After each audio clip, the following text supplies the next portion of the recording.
should be moved outskirts of the town so that you don't cause another epidemic. Well, we hope that the Honorable Minister is hearing us because he's a very active minister. So I hope that he addresses all these issues within the FCT. Hello everyone, it is a beautiful Tuesday morning and this is FCT Brief and we are reaching you live from our Abuja studio. And just like yesterday where we talked about insecurity in the northern parts of Nigeria, we're shifting our focus today to a story that affects millions of Nigerians across the country, and that is regional development. While some parts of the nation are thriving, others continue to struggle with poverty, poor infrastructure, and limited access to basic services. So what are the challenges holding these regions back? What are the prospects for change? And what do citizens expect from their leaders? That will be our target on the show today.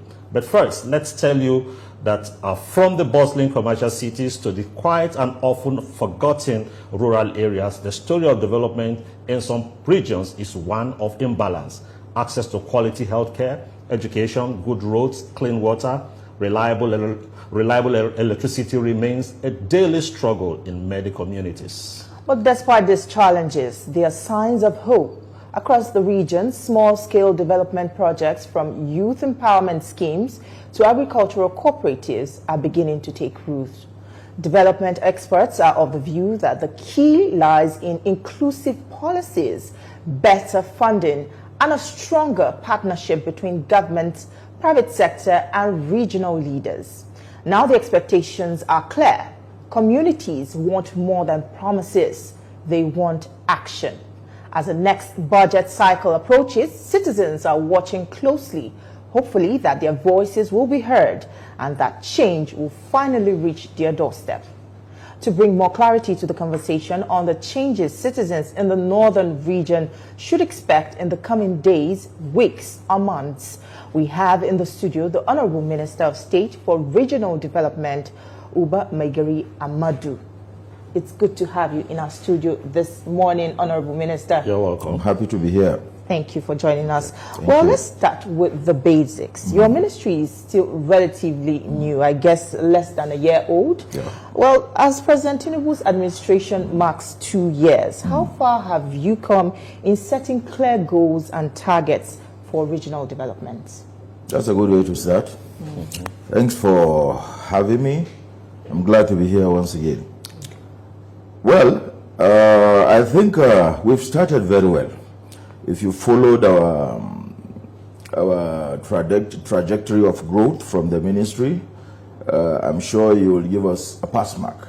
Okay. But let me just reel out 1, 2, 3 things we've been doing since its inception. The ministry was created in October 2024. That was last year. And charged with the responsibility of conceiving, developing ideas to manage commissions. Essentially, our task is to oversee development commissions. When we took off, initially we had 4 active development commissions. That was the Northeast Development Commission, the Northwest Development Commission, of course the NDDC, and I think the South Development Commission now is on board. We have the Southeast Development Commission as well. Altogether, we have 7 development commissions in place. Like you rightly observed, we are 2 ministers in the ministry and have been saddled with the responsibility of overseeing the commissions in the North.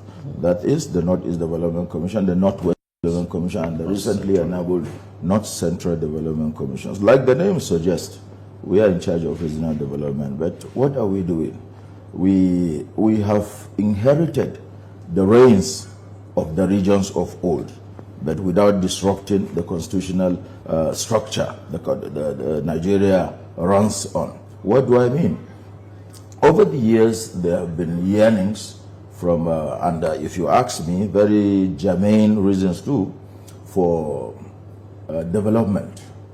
In the forum I heard you talking about unparalleled development, unequal development of the regions. Yes, part of the regions, yes.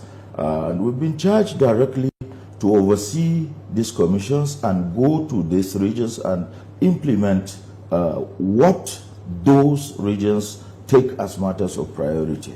For the North, you know that basically agriculture is the mainstay of the northern economy. But before that, we have as areas of concern looking at education, security, without which you cannot do anything. And we've been challenged of late with issues of banditry, insurgency. Of course, we thank God and we thank our military for the intervention. We've had issues with health, issues with education, and such other negatives. But thank God, we are facing them frontally. And gradually are unreal some of the things we are doing to change the narrative, at least from the northern perspective. Okay, let's look at it this way. We already have state governments. Yes. And how do you intend driving this initiative? You talked about agriculture and all that, without running like a parallel government, duplicating the functions of the various state governments. So you might just be a new ministry, but going forward, how do you intend to distinguish the development commissions in achieving its objectives? The roles of the state, the subnationals, are very clear. There are three organs of government: the federal, the state, and the local government. The federal government, of course, run by a President Ahmadu Bola Tinubu, has a very clear line of demarcation. How do we effect the changes we campaigned on during the 2023 elections? How we are supposed to deal directly with the states and the local governments implementing federal government programs. We're supposed to be partners, development partners. We are not supposed to be running parallel governments. We don't just throw projects on states. No. First and foremost, we engage the states and needs assessment, going down to the local governments. We are supposed to complement the efforts of the states and the local government in those areas. So it's very clear there are no areas of conflict. They are our partners, and we are all working for the development of the nation through these commissions. We know that every region in Nigeria is different. Some need roads, others need jobs and schools. So how do you decide which area gets what and when? Especially, you have mentioned that you are in charge of overseeing the areas in the north, which are, have their own specific challenges. How do you determine who gets what and at what time? I just told you that we undertake needs assessment tours. But very recently, we pulled away from the main task running the commissions from the Secretariat and engaged development partners and resource persons in a 5-day retreat we had in Lagos. It was a wonderful engagement, and we brainstormed on so many issues. What we are doing is we are doing a lot differently. You would have noticed, if you are watching closely, that these commissions are not just commissions by name, they are commissions on ground. I'll give you examples, clear examples. Take the Northeast Development Commission for example. It has been in existence since 2017. That's like 6 years now.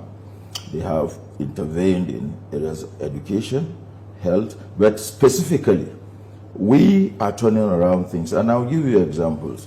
Recently, the federal government, under the renewed hope agenda of President Ahmadu Bola Tinubu, graciously approved what we call the e-mobility project. What is it about? It's about transiting from the regular transportation system in the north. Of course, we have our challenges in the northeast, accessing far-flung areas with allowing petrol tankers into the interior where there are issues around security. We devised a way of going around those problems by getting e-vehicles, reducing emission and gaining carbon credits along the way. We are pioneering this in the Northeast. We are also using special vehicles, e-vehicles of course, for the movements of goods and services. That's for transportation. For health, we developed a program targeted at putting on ground women and children hospitals. Why women and children hospitals? You will agree with me that especially for the North, We have issues of the prevalence of VVF, cleft, and issues around malnutrition of children. They are related between diseases that affect or afflict women and children. So we are dedicating specifically these women and children hospitals to address these problems for health and for education. We're going back to the basics. What do I mean? We're targeting secondary schools that are in the worst state of dilapidation, taking 2 secondary schools per senatorial zone to take them back to where they were at inception, giving our children conducive atmosphere for learning, securing them while in school, and taking them back to where they should be by engaging them in small-scale agriculture for sustenance while in school to supplement government's activities towards their feeding. Not like to sell and make money, no, but to expose them very early to life's basics. When they graduate and move on, at least they would have gotten some skills. Okay. We're also doing a lot around skills, accelerated skills development. You know that we have an army of restless youth in the north, and to leave them just there is terrifying. What do we want to do? Where not everyone wants to go to university. By the way, now acquiring skills makes a lot of sense because they are highly rated and paid very well.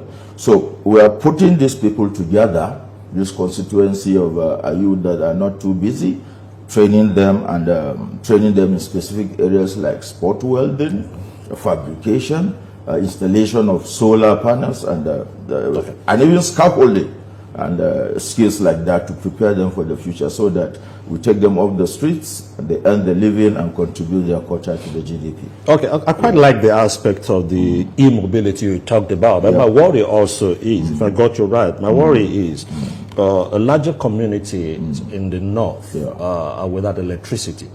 So I don't know how you intend driving this in. Place it side by side the agricultural value chain.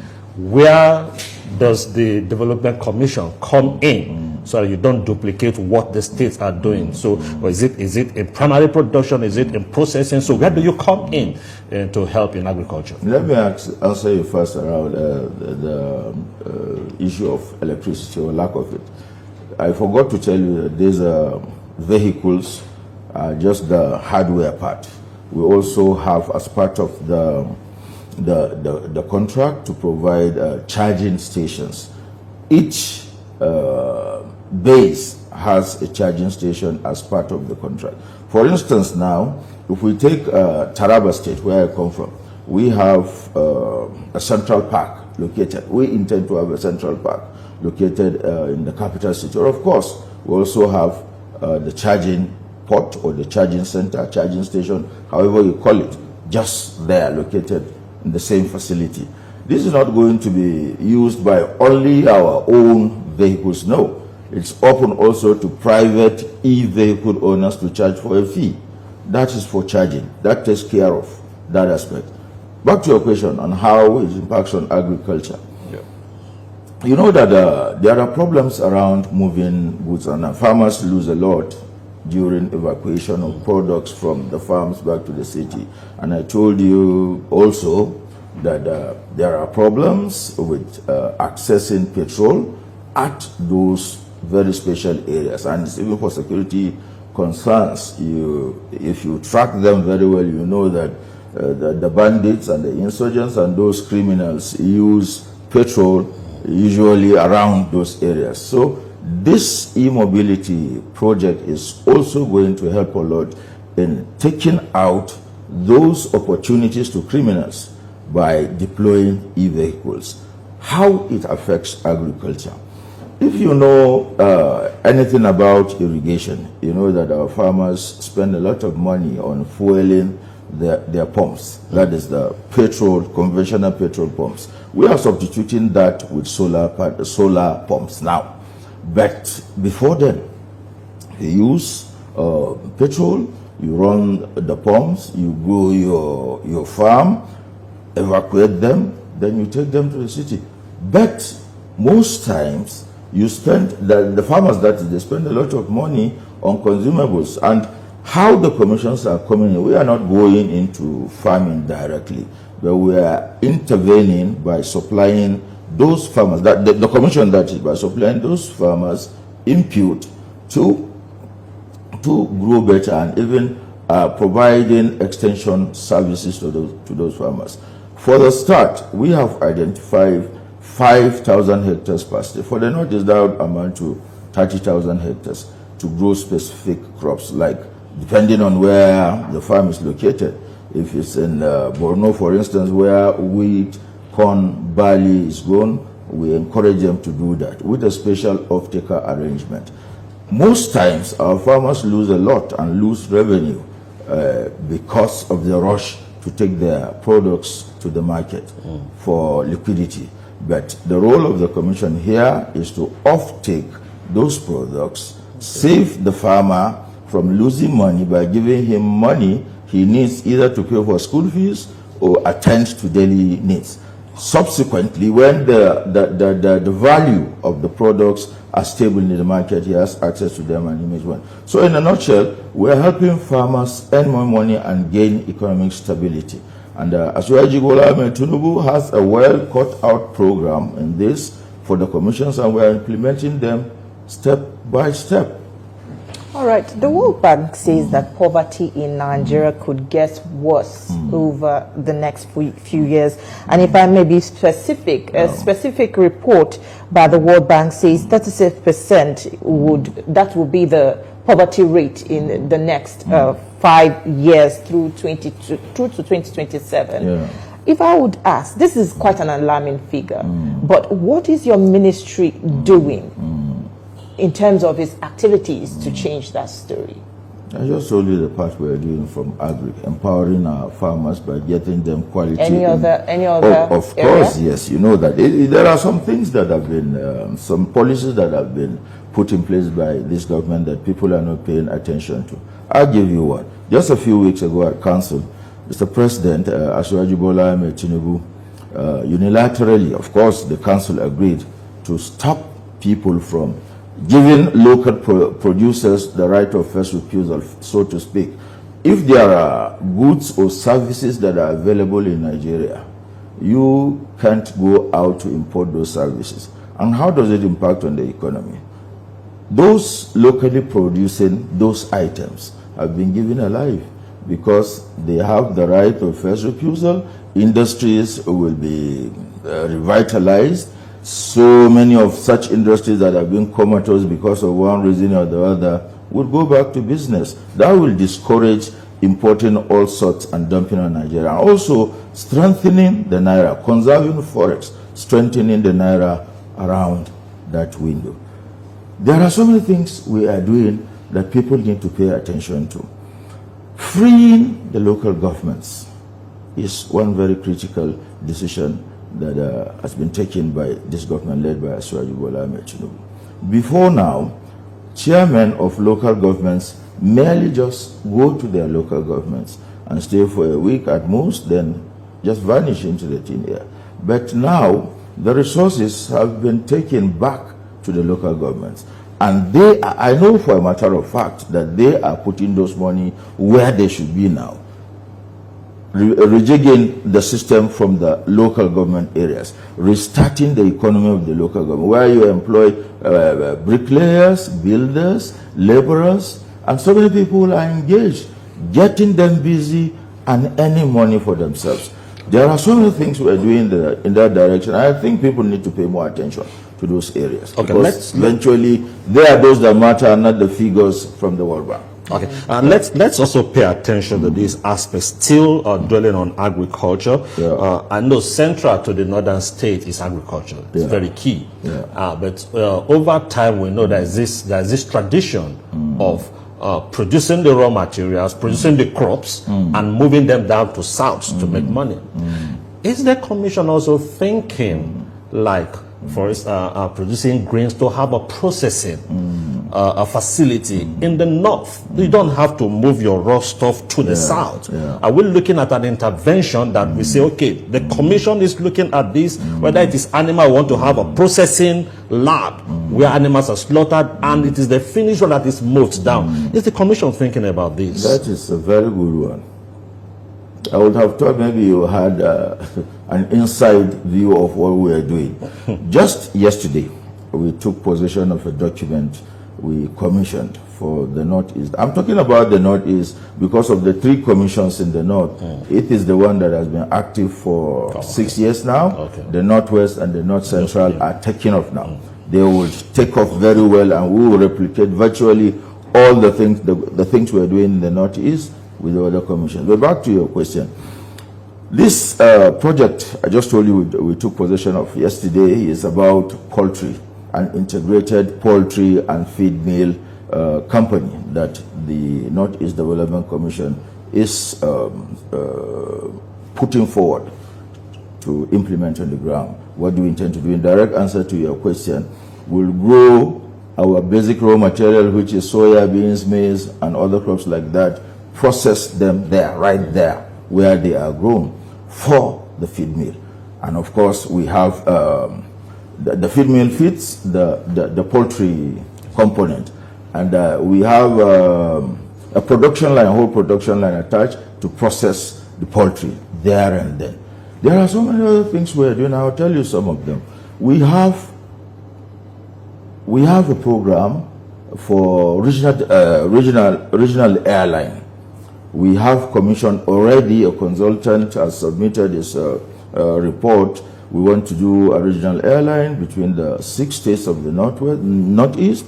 They are going to be the owners. They will contribute equity, but mostly we've gotten technical partners from Qatar who will supply the aircraft, and we're wrapping up all the details. And also, it may surprise you to know that we are into also, we have a program to put on ground a Northeast rail to evacuate, basically evacuate finished products now to our neighbors. The rail line is supposed to run through the 6 states of the region and terminate in the Calabar. You'll ask me, why Calabar? Calabar is the closest port to the north, to the Northeast, that is. And it may sound as if it's undoable, but we are ambitious for a purpose. We are doing this to reposition the economy of the North, to show that we can do these things and transit from the basics that we've been doing for a very long time to what we intend to do subsequently. Before I round up from that investment, and we also have plans to set up a Northeast pharmaceutical company to supply drugs to our health facilities and also export to our neighbors. Those are a few things we are doing around investment to secure the economy of the North and stop our raw materials from taking them away to maximize benefits around the complete or total value chain. Okay. The rail line, is, a lot of people will agree, it's viable, very viable because of the mass movement of even people in the rural community. But when you talk about airline, don't you think it's an ambitious project that you may not necessarily want to go into? Because how many airlines are viable in the north at the moment, and you want to have a northern airline? Don't you think? But I told you that we are ambitious for a reason. You know, I'm sure you know Ibom Air is owned by Akwa Ibom State. And what makes you think we can't also run a very successful airline? Akwa Ibom alone runs Ibom Air. And we're talking about 6 states here now. We are not defeatist in our mindset. We are progressive, and we are confident that we'll put it on ground, God willing, and it will be a success. All right, Honorable Minister, I would like us to take a critical assessment of the Tinubu administration so far. It's been 2 years, and we're looking, a lot of people are looking at the scorecard. Let's take security, health, education, and the economy. And some critics say that the government's claim of progress doesn't match what Nigerians are currently feeling at the moment. How do you respond to this? It depends on who you speak to. There is the tendency to bring in politics into everything we do in this country. Well, I thought government is for the common man. And the common man on the street right now has a different thing to say than what government is. I don't know which common man you have spoken to. But the common people we speak to daily have a different view, and they are all praises for the government. You talk about agri, you talk about food production, you go to the markets and ask what are the prices of the basic food, staple food crops that people have been complaining about. How much were they costing like 3-4 months ago, and what do they cost now? Maybe you're talking to the wrong set of common people. Well, if you say those are not Nigerians, I wonder why. The people that we talk to are all praises for our government and indeed the leadership of Asiwaju Bola Ahmed Tinubu. Well, I'm just being realistic. Since we're talking about the assessing the government so far, let's look at security also. It's also a key challenge in the north. And if we don't get the aspect of security right, it will also affect food production. And if it affects food production, it would affect the income that comes to the northern states. How concerned is the commission in helping to return farmers to their farms, move them away from the various IDPs, and make sure that they go to the farm, earn money as they farm, and also help to develop the northern region? Before that, let me use this opportunity to say a big thank you to the Nigerian Armed Forces combined. These are gallant people that have left their families, sacrificed their lives, paid the supreme price to make sure that this country survives. And we cannot thank them enough. Having said that, there is virtually nothing you can do without security. You must have a secure environment to engage in your daily pursuits, even coming to work like the ones we do, you and I do. The government is doing a lot. You would have noticed sincerely now that, take for instance, the issues we used to have between Abuja and Kaduna along the rail line, issues around the unfortunate cases of kidnapping on the Abuja-Kaduna train, and virtually in all states of the Northwest except Kano, Kaduna, and perhaps Kano and Jigawa maybe. But the story is changing. Even take Kaduna for example. I'm sure you know Maigari, since you are a very active journalist. I'm sure that if you go back, check again, you will find out that it's been very, very long we had any unfortunate stories like that. Some of these things are better not brought to the open.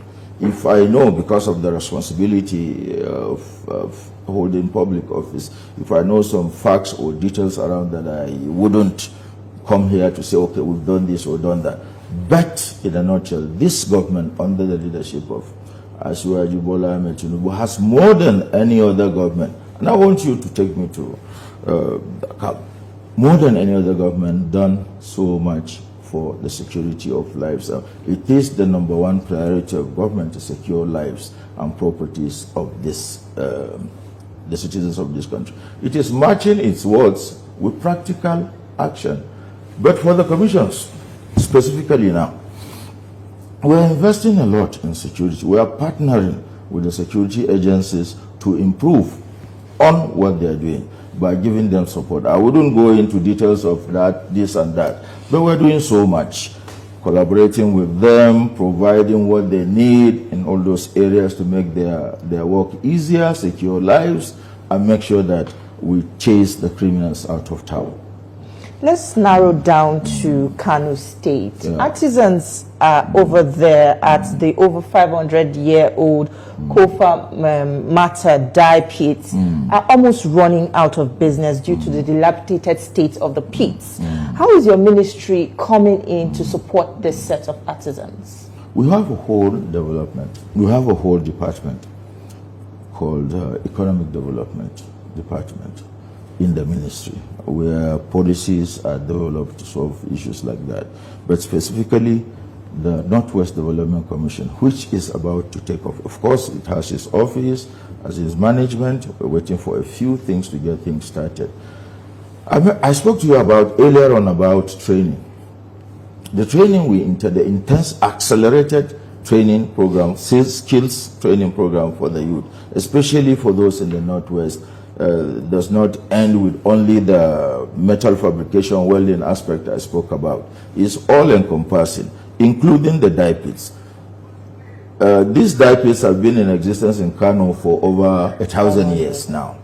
And if we cannot improve on their ways of doing the business, that means there's no point intervening. But I will tell you that very soon we intend to take it out. Take it out in the sense that we will look at what they've been doing for all these years and improve on their processes. We'll train them and take them back to where they are comfortable. That is the Kano community. But not doing what they've been doing for all these years. We'll improve on their capacity, get them equipment, and make sure that they are also taking through the entrepreneurial part so that they run those dye pits and their dyeing business successfully as a business, probably export. You know what Ogun State government is doing with Adire?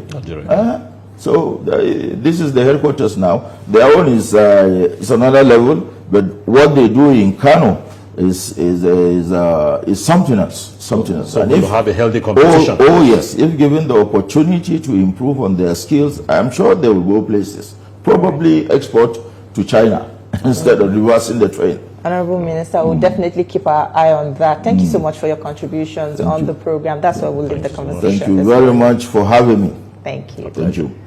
Well, that's our package for today. We hope that you enjoy the conversation. We will now hand you over to our Lagos studio where Veronica and the rest of the crew are standing by to proceed with the rest of the show. All right. Thank you to Jesu and Eshamomo for that interesting conversation. Back